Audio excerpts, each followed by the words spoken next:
noite, irmãos. Boa noite. Amém. A paz do Senhor para todos vocês. Obadias, capítulo 1. Eu vou ler os primeiros 4 versículos, e na proporção que nós estivermos expondo o texto, a gente vai lendo todo esse livro, tá bom? Nós vamos pregar todo um livro da Bíblia hoje. Então vamos lá. Visão de Obadias. Assim diz o soberano, o Senhor, a respeito de Edom. Nós ouvimos uma mensagem do Senhor. Um mensageiro foi enviado às nações para dizer: levantem-se, vamos atacar Edom. Veja, eu tornarei você pequeno entre as nações. Será completamente desprezado. A arrogância do seu coração o tem enganado. Você que vive nas cavidades das rochas e constrói sua morada no alto dos montes. Você que diz a si mesmo: quem pode me derrubar?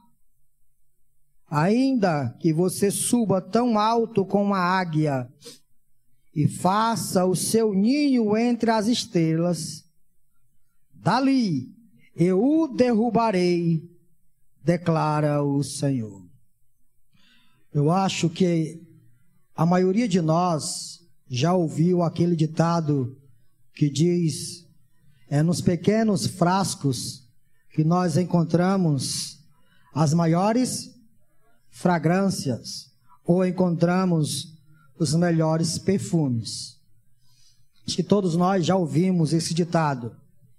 Diante de nós há um livro da Bíblia, um dos menores livros das Sagradas Escrituras, e é o menor livro dos profetas menores. E apesar de ser o menor livro do Antigo Testamento, ainda assim esse livro contém em seu arcabouço grandes mensagens para toda a humanidade. Se você passar os seus olhos rapidamente, talvez você não terá alguma noção do que está se passando nesse texto e quais são as mensagens que Deus está usando o seu profeta para consolar o seu povo e para exortar uma nação. Aqui neste livro há consolo e há exortação profética para uma nação. Se você não sabe, os edomitas são os descendentes de Esaú. Esaú, filho de quem, irmão? Filho de Isaac, né, irmão? Irmão de Jacó, tá certo? Esaú é irmão de Jacó, filho de Isaac. Isaac seria o filho da promessa. De Isaac viria os descendentes que iria acarretar na vinda de Davi e posteriormente na vinda do nosso Senhor e Salvador Jesus Cristo. Esaú também tinha uma descendência. Lá na bênção, quando Isaac vai abençoar Esaú, a bênção que resta para Isaac é: você vai morar nas alturas, seu lugar vai ser entre as rochas, seu irmão caberá às planícies, e ele prosperará em tudo que fizer, mas você também será uma grande nação.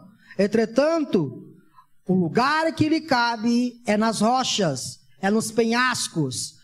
Então nós encontramos os descendentes de Esaú perpassando toda a história paralela à de Israel, culminando assim em uma grande descendência que posteriormente serão chamados de edomitas. Você vai ver corriqueiramente, habitualmente, nas Sagradas Escrituras, durante alguns momentos, os israelitas tendo que lidar com os edomitas como inimigo. Os próprios irmãos lutando uns com os outros. Descendentes de Jacó lutando contra os descendentes de Esaú, né? Seus próprios irmãos, e isso foi perpassando por toda a história. Qual é o problema, irmãos? O problema é que por causa do pecado dos filhos de Jacó, aliás, antes disso, Deus havia feito uma aliança com o povo de Israel, ao tirar os israelitas, os hebreus do Egito, levá-los para o deserto, e lá no Monte Sinai, fazer com esse povo uma aliança, e esta aliança continha bênçãos e continha maldições. Se esse povo obedecesse a Deus, servisse somente ao Senhor, Deus seria o seu Deus. Deus faria com que este povo tivesse sucesso em todas as suas batalhas. Mas, se esse povo desobedecesse o Senhor, se não analisasse as leis de Deus, se não caminhasse segundo os preceitos do Senhor, esse povo seria visitado por Deus com disciplina. Deus visitaria este povo e disciplinaria este povo. Deus suscitaria nações para guerrear contra este povo e vencê-la. Falar no livro de Deuteronômio, as maldições que recaem sobre os descendentes de Jacó por não obedecer os preceitos do Senhor. Você posteriormente pode ler isso, capítulo 28 e capítulo 29 de Deuteronômio. O que acontece? Passa-se o tempo, há aqui um reinado, Davi, Salomão e posteriormente todos os outros. Mas o que todos nós sabemos? É um povo de dura servil. É um povo que não quer obedecer a Deus. Eu não estou falando dos edomitas. Eu não estou falando dos descendentes de Esaú. Eu estou falando dos descendentes de Abraão, Isaac e Jacó. Eu estou falando daqueles que fizeram uma aliança com Deus lá no Monte Sinai, dizendo que iria obedecer a todos os preceitos de Deus. Mas a história mostra que eles andaram em caminhos errantes, que eles sequer observaram a lei do Senhor, que corriqueiramente eles quebravam a aliança que Deus havia feito com eles. E através da grande longanimidade de Deus, Deus suportou esse povo por anos a fios, dezenas, centenas de anos. Deus suportou o pecado desse povo. Mas, na aliança há escrito também uma ordem ou prescrição de que se o meu povo não andar em meus caminhos, eu disciplinarei o meu povo. E o que foi que aconteceu, irmãos? Deus levanta um império babilônico para então derrotar o seu próprio povo. Escute isso. Deus levanta uma nação ímpia, uma nação incrédula, uma nação que sequer conhece o Deus de Abraão, de Isaac e de Jacó, para ser vara nas mãos de Deus, na disciplina do seu próprio povo. Babilônia invade Jerusalém, como eu já disse, derruba os muros, derruba o templo, acaba-se com toda a liturgia que todos nós respeitamos, que é a liturgia que Deus deu no Antigo Testamento.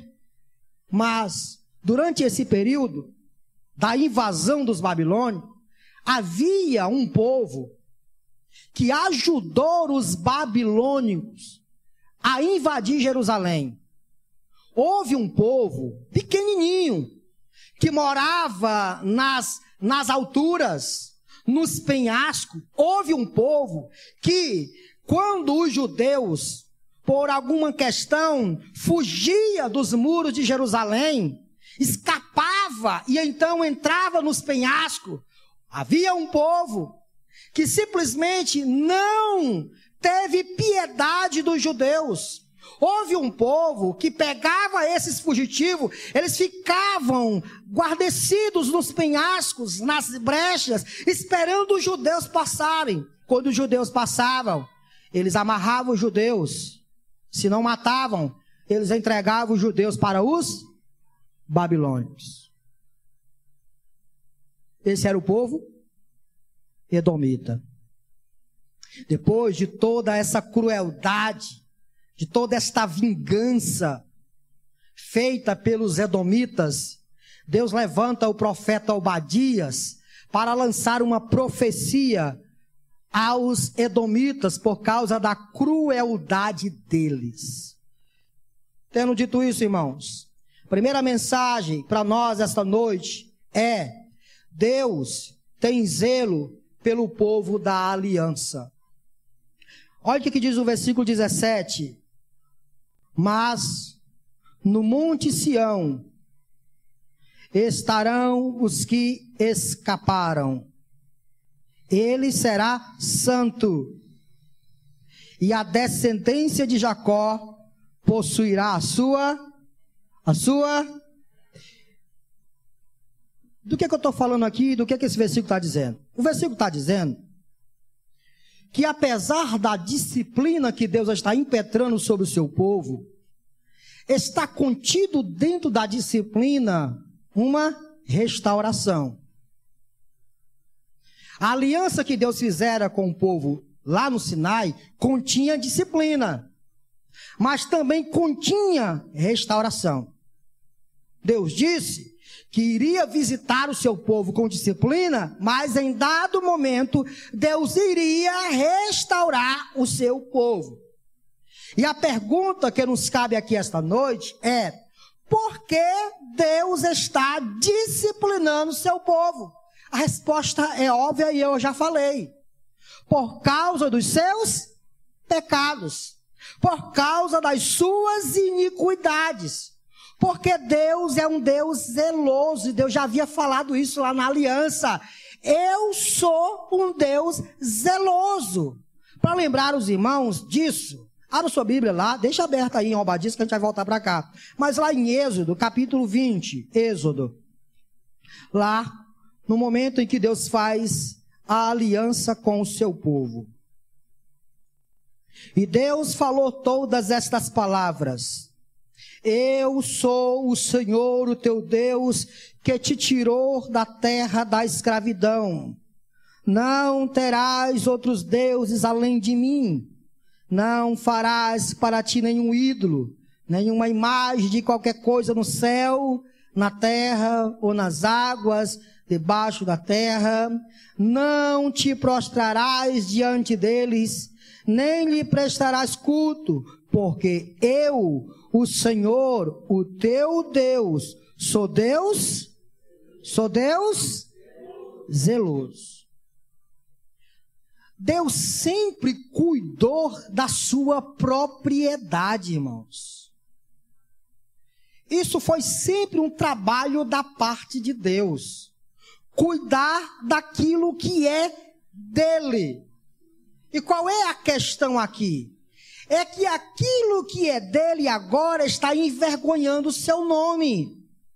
Deus chama os hebreus para dos hebreus formar uma nação, para que dessa nação o nome de Deus seja conhecido por toda a terra.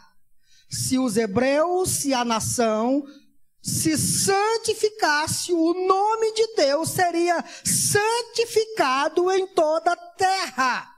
O problema é que o povo de Deus estava vivendo sem santidade.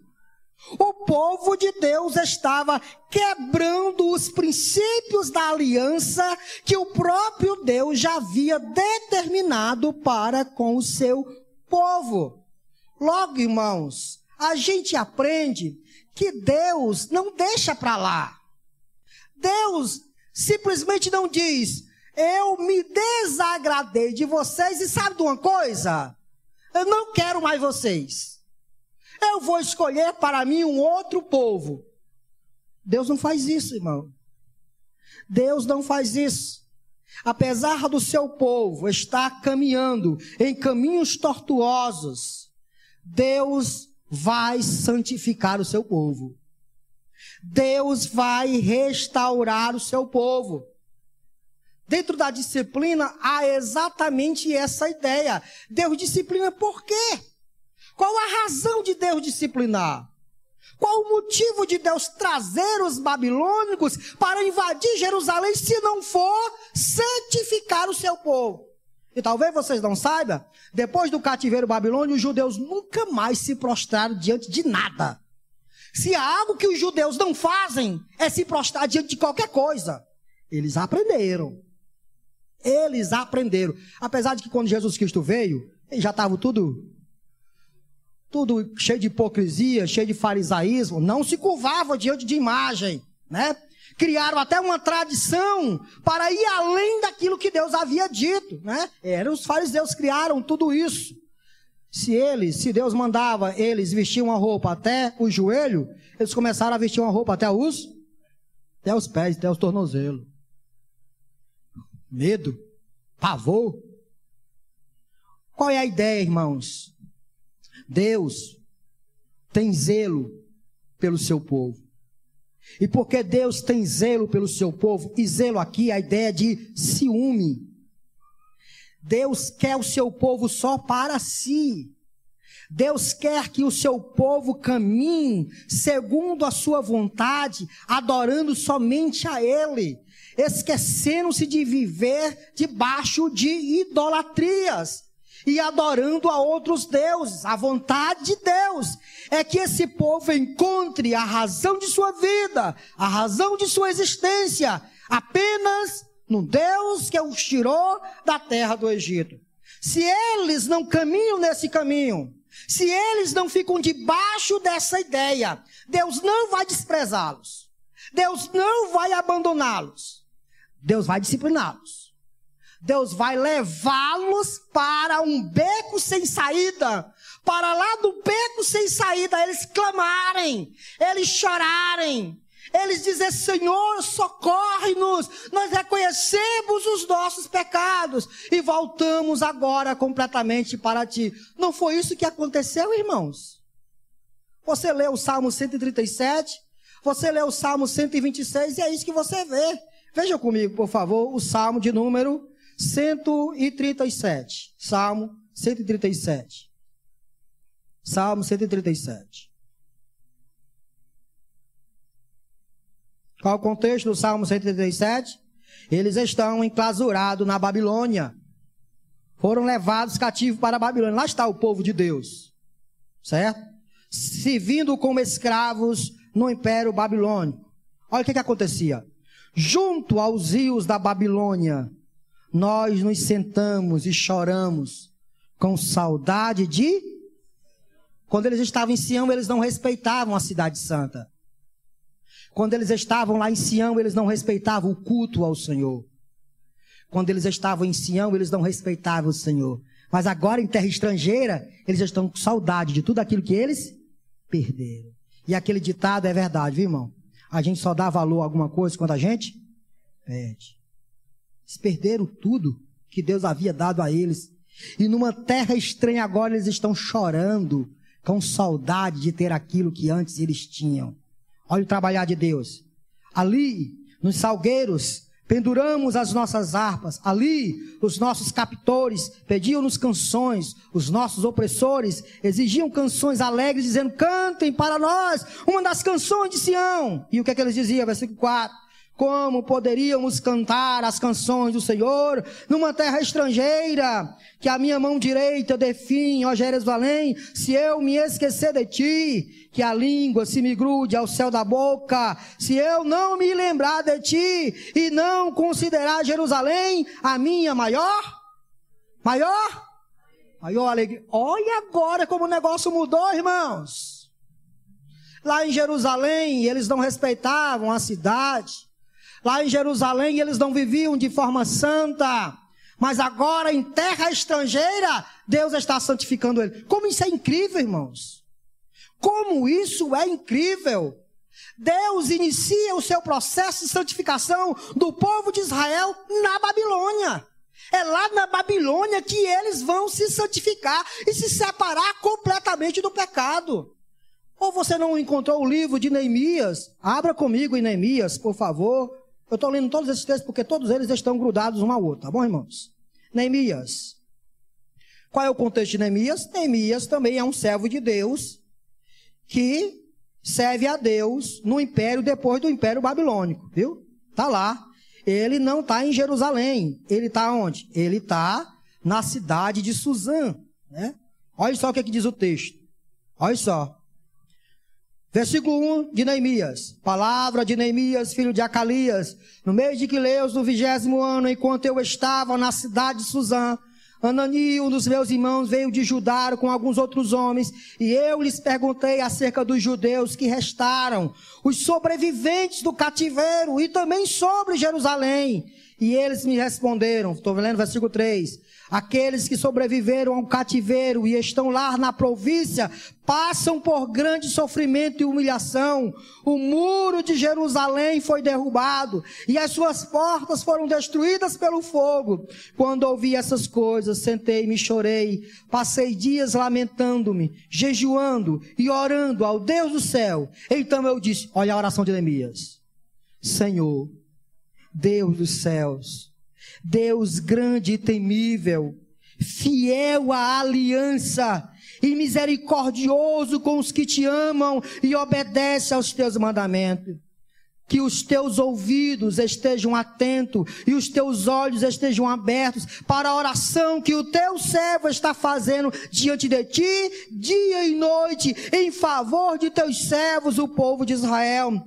Confesso os pecados que nós, os israelitas, temos cometido contra ti. Sim, eu e o meu povo temos pecado contra ti. Agimos de forma corrupta e vergonhosa contra ti, não temos obedecido aos mandamentos, aos decretos e às leis que deste ao teu servo Moisés. Lembra-te agora do que disseste a Moisés teu servo: se vocês forem infiéis, eu os espalharei entre as nações. Mas, se voltarem para mim, obedecerem aos meus mandamentos e os puserem em prática, mesmo que vocês já estejam espalhados pelos lugares mais distantes debaixo do céu, de lá eu os reunirei e os trarei para o lugar que escolhi para estabelecer o meu irmão. Escute.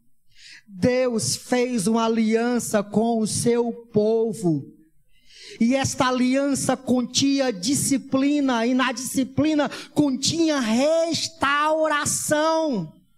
Eles deveriam ser disciplinados porque estavam caminhando em passos para o pecado. Por isso Deus iria disciplinar, porque Deus é zeloso. Deus quer o seu povo somente para si e não para dividi-lo com outros deuses. Mas dentro da disciplina, Deus colocou, não um adjetivo, mas um item lá na lei. Como é que é? Um parágrafo. Um parágrafo. Vou disciplinar vocês. Vou espalhar vocês. Tem um parágrafo, né, irmão? E tem mais o quê? Como é que é, irmão? O parágrafo da Constituição. Inciso, né? Lá está um inciso, Deus coloca um inciso.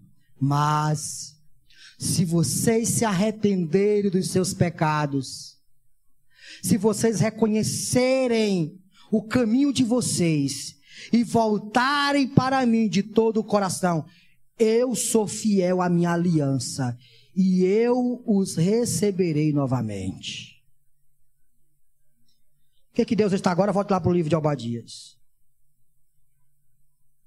No livro de Obadias, o que Obadias está enfrentando? O povo tudo espalhado, irmão. Está tudo espalhado. Obadias é um profeta pós-exílico. Só que dentro da profecia de Obadias, Obadias diz assim, mas no monte Sião estarão os que escaparam. Ele será santo e a descendência de Jacó possuirá a sua herança. O que Obadias está dizendo? Deus não rejeitou o seu povo. Deus trará o seu povo novamente para o seu lugar. E ao ler isso, irmãos, e a saber dessa mensagem, como é que a gente aplica isso? Nós não estamos inseridos e estamos debaixo da lei mosaica. Nós estamos inseridos debaixo da nova aliança. E na nova aliança, existem aspectos diferentes da antiga aliança, mas existem aspectos continuistas da antiga aliança. Na antiga aliança, quando os filhos da antiga aliança desobedecessem, Deus iria discipliná-los. Na nova aliança, Se os filhos da nova aliança desobedecer e pecar e não se santificar, Deus vai abandonar? Não. Hebreus capítulo 12, irmãos. Abra comigo, por favor. Hebreus 12. Agora é para você, tá bom, irmão? Acabei de interpretar o texto lá, agora vamos para Hebreus. Para você. Sente aí, segura nos bancos aí, e lá vem uma mensagem para você. Hebreus 12. 12. Para crentes da nova aliança. Portanto, também nós, uma vez que estamos rodeados por tão grande nuvem de testemunhas, livremo-nos de tudo que nos atrapalha e do pecado que nos envolve, e corramos com perseverança a corrida que nos é proposta, tendo os olhos fitos em Jesus, autor e consumador da nossa fé. Ele, pela alegria que lhe fora proposta, suportou a cruz, desprezando a vergonha, e assentou-se à direita do trono de Deus. Pense bem naquele que suportou tal oposição dos pecadores contra si mesmo, para que vocês não se cansem, nem se desanimem. 4. Na luta contra o pecado, vocês ainda não resistiram até o ponto de derramar o próprio sangue. Vocês se esqueceram da palavra de ânimo que ele dirige a vocês como filho. E que palavra é? Meu filho. Não despreze a disciplina do Senhor, nem se magoe com a sua repreensão, pois o Senhor disciplina aquele a quem? Aquele a quem? E castiga todo aquele a quem aceita como filho. Suportem as dificuldades, recebendo-as como disciplina. Deus os trata como filhos. Ora, qual filho que não é disciplinado por seu pai? Se vocês não são disciplinados, e a disciplina é para todos os filhos, então vocês não são filhos legítimos, mas são ilegítimos. Além disso, tínhamos pais humanos que nos disciplinavam e nós os respeitavam. Escute, os nossos pais humanos nos disciplinam. E por causa dessa disciplina, nós os respeitamos. Olha, escute aqui, irmão. Olha o que o texto está dizendo. Os pais humanos nos disciplinam os filhos. E essa disciplina causa alguma coisa nos filhos. Respeito e honra aos pais. Deus está usando essa mesma mecânica para com os seus filhos, para com os crentes da nova aliança. Deus usa a disciplina para incutir no coração dos seus filhos respeito a Ele e honra a Ele. Continue o texto, por favor. 8, versículo 9. Além disso, tínhamos pais humanos que nos disciplinavam e nós os respeitávamos. Quanto mais devemos submeter-nos ao Pai dos Espíritos para assim vivermos. 10. Nossos pais nos disciplinavam por curto período, segundo lhes parecia melhor, mas Deus nos disciplina para o nosso bem, para que participemos da sua santidade. Nenhuma disciplina parece ser motivo de alegria no momento, mas sim de tristeza. Mas o que acontece depois?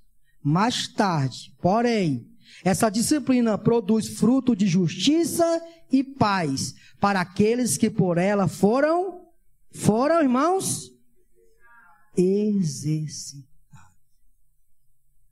Deixa eu dizer uma coisa para você, em nome de Jesus.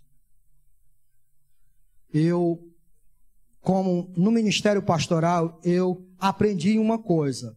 O pastor, ele vive momentos de muita tensão, principalmente quando ele não consegue enxergar nas suas ovelhas santidade. O tempo vai passando, e o ensino, o esforço do pastor é ver com que suas ovelhas cresçam e cada vez mais fiquem parecidas com Jesus. Essa é a vontade, esse é o desejo, esse é o sonho de todo pastor que teme a Deus. E quando os pastores têm esse desejo, que não sabem trabalhar muito bem com essa ideia, e eu também era assim, existia muita crise em meu coração, porque eu achava que o culpado era Joe. Hoje eu descanso na ideia de que vocês devem se santificar cada vez mais. Só que se vocês não fizerem isso, eu continuarei aqui em cima do púlpito. Continuarei fazendo o que sempre faço. Continuarei pregando o que sempre prego. Continuarei sendo a trombeta que Deus mandou eu ser. Continuarei ensinando, continuarei orando. Mas não carregarei vocês nos ombros no que diz respeito à santidade. Pois se vocês não se santificarem, Deus santificará vocês. E deixa eu dizer uma coisa para você. Não é melhor você se santificar, não? Não é melhor você aproveitar todas as disciplinas espirituais que você já conhece e trazê-la para a sua vida e santificar-se cada vez mais, sem que você tenha que ser levado para o vale, para que lá no vale você seja santificado pelo Deus que é zeloso pelos seus filhos? Não é melhor você optar pela primeira questão ou opção? Deixa eu dizer uma coisa. É sua responsabilidade se santificar. É sua responsabilidade, cada dia que passar, você ficar mais parecido com Jesus. É sua responsabilidade manter uma vida de oração. É sua responsabilidade manter uma vida de profunda labuta com relação às Sagradas Escrituras. É sua responsabilidade crescer e se desenvolver na fé. É sua responsabilidade. Deus espera que você cresça pelaquilo que Ele já deu você. Mas, deixa eu dizer uma coisa para você. Você não entrará no céu carnudo como você é. O céu não é lugar de gente que não foram santificados. Por isso, até lá, ou nós nos santificamos, ou Deus nos santifica. Sabe como foi que Deus santificou o povo dele?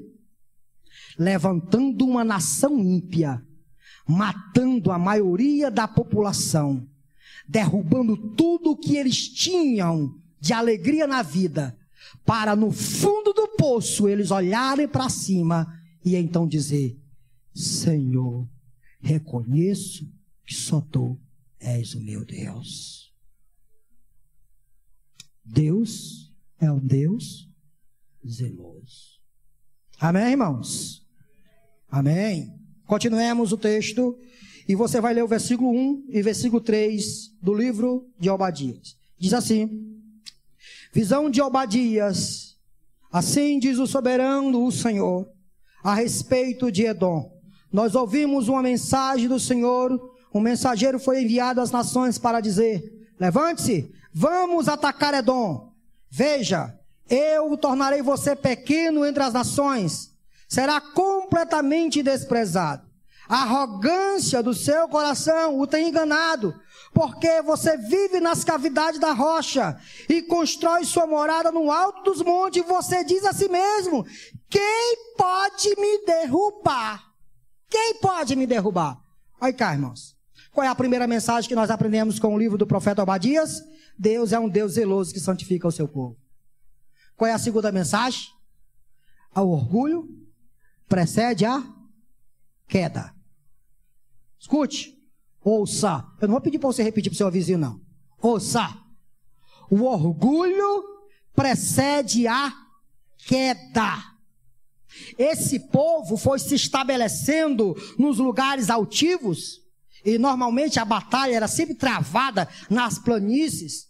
E os povos que viviam em lugares altos, eles tinham uma vantagem sobre aqueles que poderiam invadir o seu território, porque de lá eles jogavam flechas, eles jogavam lanças, eles jogavam pedras, e era difícil você suplantar uma cidade que estava fincada no alto de um monte, nas rochas, nos esconderijos. Era difícil isso acontecer. Qual era a ideia aqui dos edomitas? Eles ficaram nos lugares altos, guarnecidos pelas rochas, nas cavernas, e nutriam no coração dele uma mentira. Que mentira? Nunca nós seremos derrotados. Não tem ninguém que consiga nos derrotar. Não tem. Essa foi a mentira que eles deixaram crescer em seu coração. Tornaram-se arrogantes. Muito arrogantes. Esse era um povo violento, irmãos. Se você fizer um pouquinho de estudo, você vai notar que esse povo, normalmente, eles com ameaças, eles roubavam, muitas das vezes, aquilo que os viajantes tinham. Os viajantes sempre passavam por esses lugares e eles roubavam essas coisas. Eles se escondiam nas cavernas e aproveitavam esse momento para roubar aquilo que o viajante tinha. E nunca tiveram que enfrentar alguma nação invadindo ele. O que Deus diz aqui para eles? Olha o que Deus diz no versículo 4. Ainda que você suba tão alto como a águia e faça o seu ninho entre as estrelas, dali eu o derrubarei, declara o Senhor. Meus queridos, o orgulho é um pecado que a todo tempo está nos assediando. Todos nós temos que lutar contra esse pecado que corriqueiramente tenta nos iludir para esta mentira de que com base na nossa própria força e com base nos nossos próprios méritos, nós estamos seguros. Com base na nossa inteligência, tudo dará certo. Com base no nosso dinheiro que a gente vai ganhar no final do mês, tudo dará certo.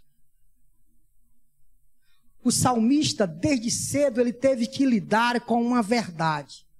Que se não for o Senhor que guarda a cidade, em vão vigia a sentinela. É Deus quem guarda a cidade.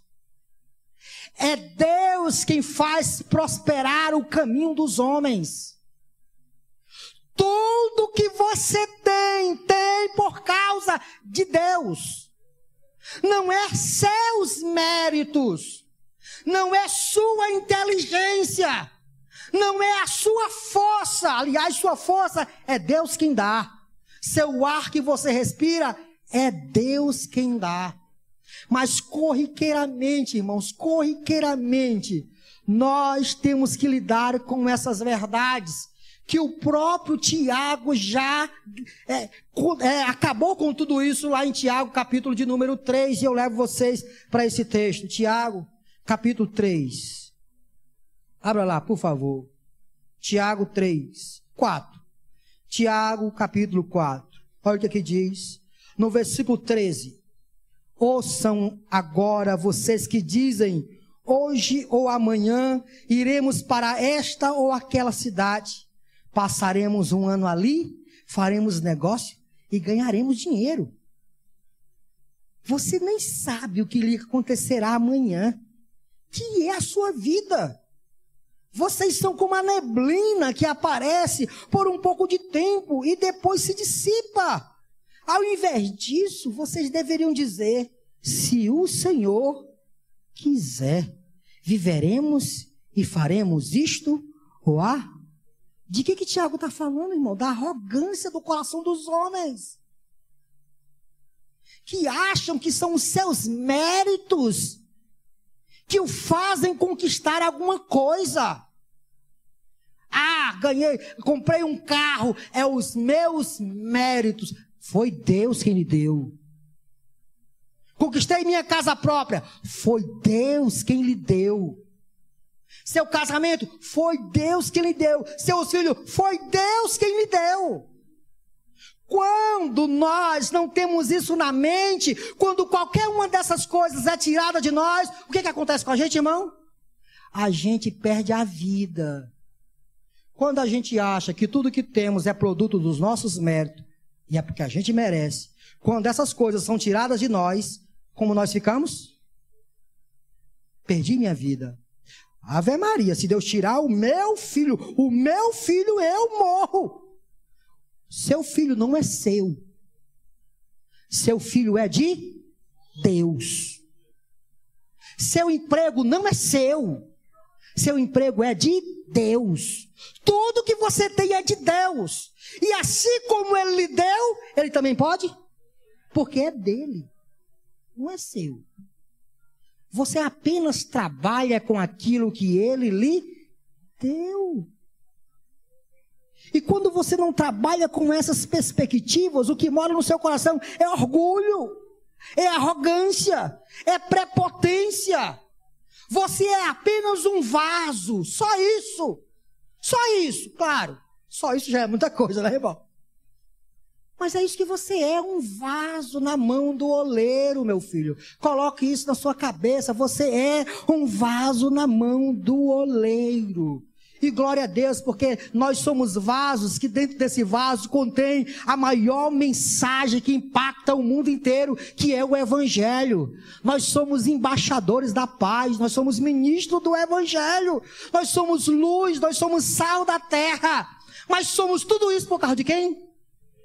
Dele. Porque dele, por ele e para ele são todas as coisas. Quando você estiver batendo na biela, a pressão começar a subir ou baixar, e você estiver morrendo, Senhor, a minha vida é tua, não pertence a mim, por isso eu não posso controlar ela, é tua. E a hora que o Senhor quiser tirar, o Senhor pode, porque é tua. Crentes que entenderam já isso, escuta, eu não estou criticando ninguém, mas crentes que já entenderam isso, na boca do túmulo, com um buraco aberto, vendo um ente querido sendo enterrado, ele chora por causa da saudade, mas ele sabe, veio ao mundo porque Deus trouxe, e vai embora porque Deus está tomando, acabou. Só. Mas os que não entenderam, se apega a tudo nesta vida como se as coisas fossem suas. Não é sua. É como Jó disse, nu saí do ventre de minha mãe e nu voltarei para lá. O Senhor me deu, o Senhor tirou. Bendito seja o nome do Senhor. A ruína ou o orgulho sempre precede a queda. Por isso, não seja orgulhoso com nada. Abandone o orgulho. Abandone a soberba. E viva com humildade. Reconhecendo que Deus é o Senhor de sua vida. E se você tem segurança, tem porque Deus está lhe dando. E se você tem vida, tem porque Deus está lhe dando. Se você tem ar que respira, tem porque Deus está lhe dando. E se você tem saúde, tem porque Deus está lhe dando. E se você não tem saúde, não tem porque Deus está tirando sua saúde. E acabou. Sim ou não, irmão? Sim ou não? Sim, é isso. E assim você vive sem depressão, sem ansiedade, porque você vive confiando no Deus que está controlando e guiando a sua vida. Se todos nós bem soubéssemos, fôssemos espertos, viveríamos com base nisso, porque isso evitaria muitas tristezas e muitas ansiedades e depressões na nossa vida. Mas vamos seguir o texto, voltar lá para Obadias, que ele está esperando a gente, lá no meio do caminho. Obadias, volte para lá, o texto. Segunda mensagem que a gente aprende do livro de Obadias é que não importa aonde alguém esteja, Deus derruba esse indivíduo. O orgulho sempre irá preceder a queda de alguém. Por isso nunca devemos ser orgulhosos com absolutamente nada. Devemos sempre acreditar a Deus todos os sucessos que nós temos. Esse é o nosso alvo, é isso que nós temos que fazer. E a terceira mensagem é: quem semeia o mal, colherá o mal. Versículo 10, irmão, por favor. 10.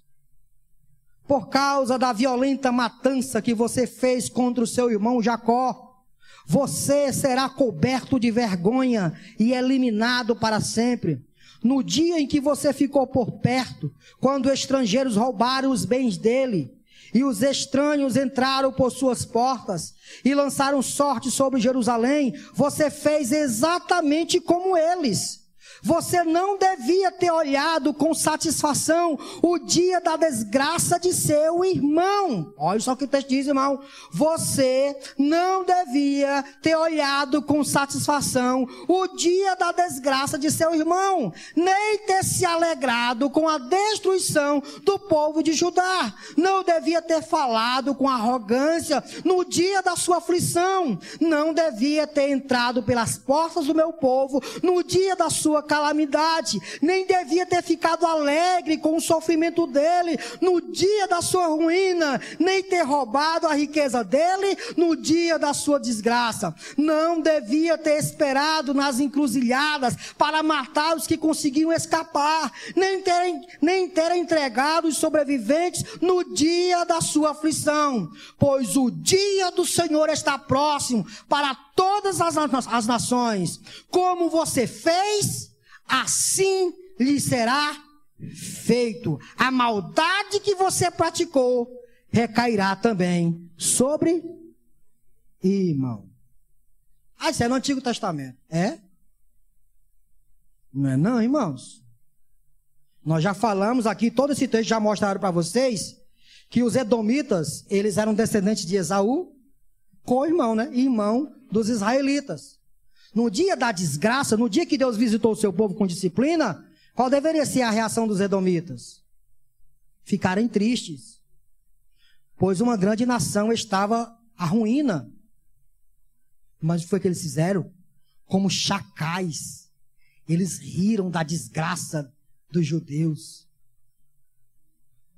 Eles ficavam ao redor da cidade, dizendo: arrasem, derrube os muros dessa cidade, derrotem todos os judeus.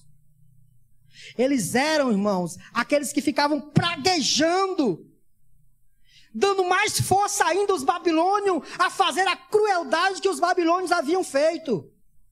Não eram para ter agido assim. Os babilônios eram o instrumento da mão de Deus. Eles eram a vara de Deus para disciplinar o seu povo. Mas os edomitas não. Os edomitas não. Os edomitas eram para ter aprendido tudo isso, olhado para toda essa desgraça e de alguma maneira trazido para a sua vida alguma lição e se compadecido da dor dos judeus. Eles eram para ter se compadecido da dor do seu irmão, mas ao invés disso, acharam graça. Ao invés disso, acharam bom. Como que diziam: bem feito, eu acho é bom. Ó, escute isso aqui. Bem feito, eu acho é bom. É pouco, você merece é mais. Essa era a ladainha dos edomitas, enquanto os babilônios estavam arrasando a cidade de Jerusalém. O que Deus está dizendo aqui? Vocês não deviam ter feito isso. Vocês deviam ter se compadecido dos seus irmãos. Aqueles que fugiram pelas encostas, pelas brechas, vocês deveriam ter guardado seus irmãos.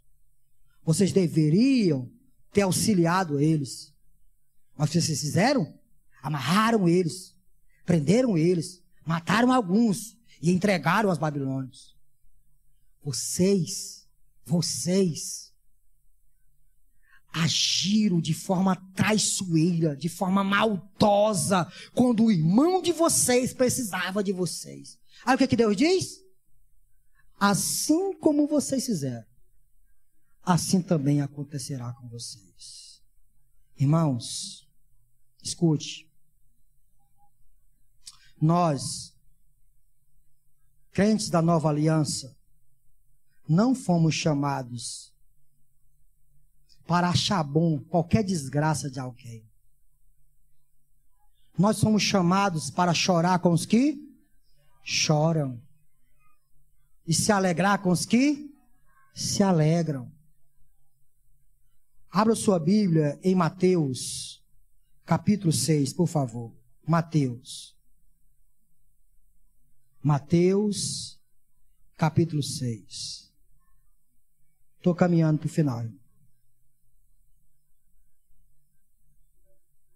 Mateus 6. Diz assim. Versículo 43. Vocês ouviram o que foi dito? Ame o seu próximo e odeie o seu inimigo. Mas eu lhes digo, versículo 44 agora, capítulo 5, versículo 44, desculpe. Mas eu lhes digo, amem os seus inimigos e orem por aqueles que os... O que é Jesus está dizendo, irmãos? Jesus está mandando a gente fazer o quê? Amar quem? Amar quem? E orar por quem? Já, vou dizer uma coisinha para você, viu? Aguenta aí, crente de direita e de esquerda. Aguenta aí, tá bom? Jesus está mandando a gente amar os nossos inimigos. Jesus está mandando a gente orar por aqueles que nos perseguem. Romanos 14, que é a leitura que nós lemos hoje. Romanos 14. Foi 12, não foi, Evandro? Aí, 12. 12. Versículo 14 diz: abençoem aqueles que os perseguem. Abençoe e não os amaldiçoem. Alegrem-se com os que se alegram. Chorem com os que choram. Tenham uma mesma atitude uns para com os outros. Não sejam orgulhosos, mas estejam dispostos a associar-se a pessoas de posição inferior. Não sejam sábios aos seus próprios olhos. 17. Não retribua a ninguém mal por... É a quem, irmão, que nós não devemos retribuir mal por mal? É a quem? Ninguém. Você sabe o que é ninguém? Ninguém é ninguém. A ninguém retribuam mal por mal. Procurem fazer o que é correto aos olhos de todos. Façam todo o possível para viver em paz com todos. Amados, nunca procurem vingar-se, mas deixe com Deus a ira. Pois está escrito, minha é a vingança, eu retribuirei, diz o Senhor. Ao contrário, se o seu inimigo tiver fome, o que Jesus espera que você faça, irmão? Dê-lhe de comer. Se tiver sede, dê-lhe de... Irmão, escute. No dia da desgraça dos judeus, os edomitas não deveriam retribuir mal por mal. Os judeus sempre foram inimigos dos edomitas. Eram irmãos, mas eram inimigos. Mas esse era um momento de desgraça, de muita desgraça para os israelitas. Desta forma, os edomitas deveriam se compadecer e ajudar os israelitas, os judeus, nesse momento triste da sua vida. Mas o que eles fizeram? Retribuíram o mal com mal. E o que isso tem a ver com a gente? Fácil. Nós fomos chamados para oferecer a face esquerda quando alguém feria a nossa face direita. Nós fomos chamados para amar os nossos inimigos, para orar por aqueles que nos perseguem. Por quê? Porque quando fazemos todas essas coisas, nós nos assemelhamos ao nosso Deus, que todos os dias tem motivo de jogar todo mundo no inferno, mas não joga. Não joga. Você merece ir para o inferno, mas Ele não dá a você o que você merece. Ele dá a você o que você precisa. Misericórdia, graça, amor, bondade. Semeie o bem. Semeie o bem. Quando te tratarem mal, retribua com bem. Quando afrontarem você, não pague na mesma moeda. Faça o contrário. Elimine o mal, fazendo o bem, sem aquela, irmão, sem aquela filosofia hinduísta lá da Ásia, né? Que a gente quebra todo um ciclo de desgraça quando a gente fala. Ninguém está trabalhando com essa filosofia.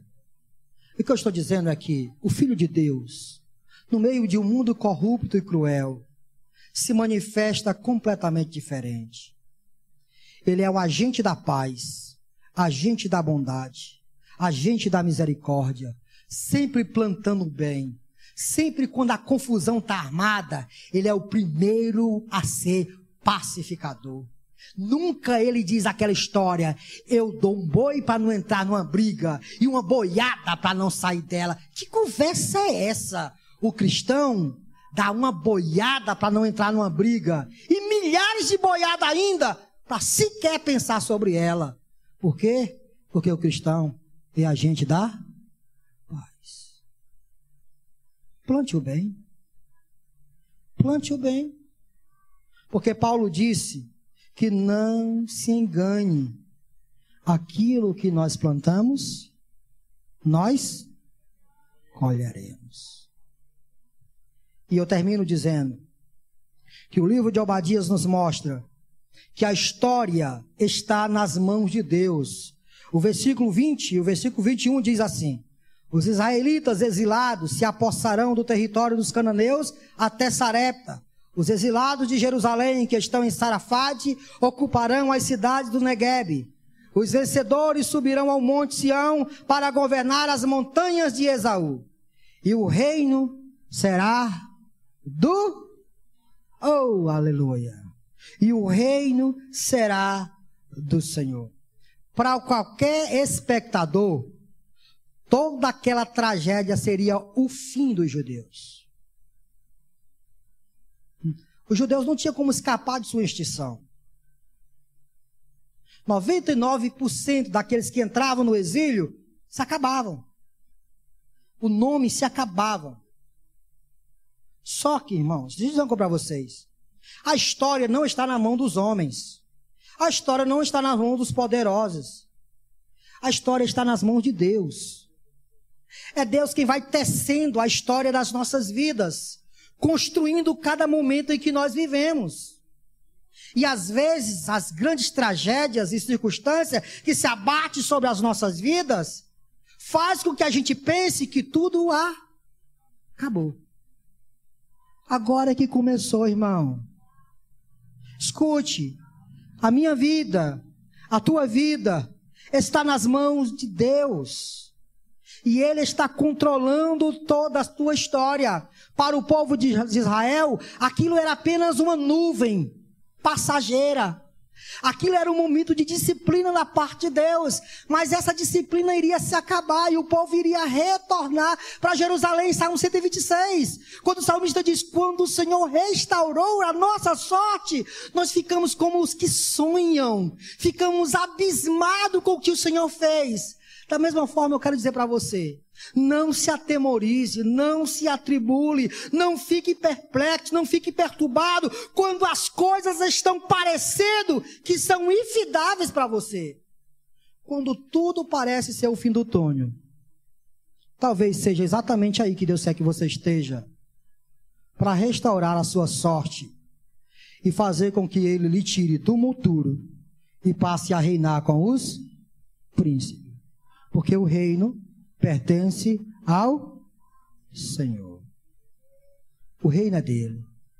E quem está compatível com o reino dele, desfrutará das bênçãos do reino dele. As rédeas da história não estão nas mãos de qualquer homem. As rédeas da nossa história estão na mão de Deus.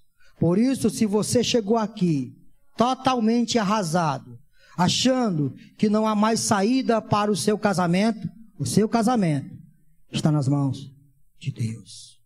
Achando que não há mais saída para o seu corpo, suado pelas enfermidades, pois o médico já disse que você vai morrer. A sua vida está nas mãos de Deus. Achando que não há mais saída para a sua situação financeira, porque as portas se fecharam e você não vê nenhuma aberta. A sua vida está nas mãos de Deus. Ele está controlando toda a história.